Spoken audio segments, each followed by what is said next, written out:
RMC Direct. Vos vacances en France. Nous quittons le Val-de-Marne de Laurent-Saint-Martin, direction Brest. Bonjour Salia Djilani. Bonjour Mathieu. Le Petit Futé, un partenariat tous les matins pour des vacances en France. Brest ce matin, la Bretagne, ça ressemble à quoi cette ville de Brest? On était au Havre il y a quelques temps. Oui, alors il y a un point commun avec le Havre, on peut commencer comme ça. Donc en fait, Brest, c'est une ville assez récente qui a été détruite à 90% pendant la Seconde Guerre mondiale et qui a été reconstruite dans les années 50-60 dans un style assez fonctionnel avec des rues qui quadrillent la ville.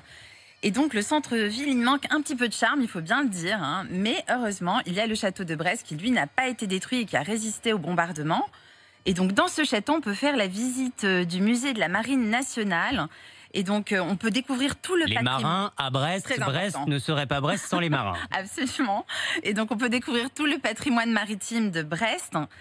Et c'est vraiment important parce que c'est une ville avant tout portuaire, comme vous venez de le souligner Mathieu. Et après la visite du musée, je vous recommande vraiment d'aller sur les remparts du château. Vous aurez une vue à 360 degrés sur toute la ville et notamment sur la rade de Brest qui est une des plus belles d'Europe. Il y a aussi Océanopolis.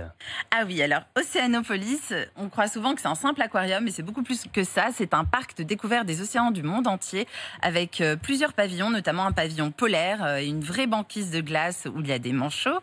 Et puis un pavillon tropical avec une serre tropicale reconstituée et des aquariums notamment avec des poissons des tropiques, bien sûr. Alors, si on aime les poissons, si on aime les voir de près, on peut naviguer dans le port de Brest. Ça, je ne savais pas.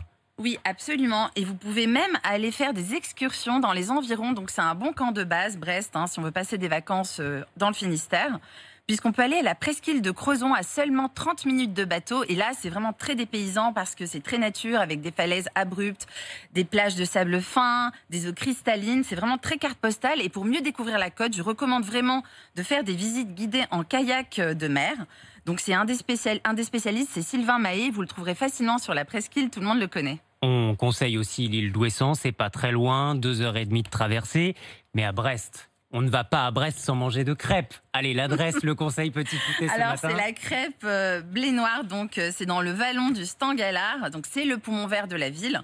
Et là, vous avez un jardin botanique qui est vraiment pas loin, donc vous pouvez en profiter pour faire une petite balade digestive. Cadre magnifique. Exactement, magnifique.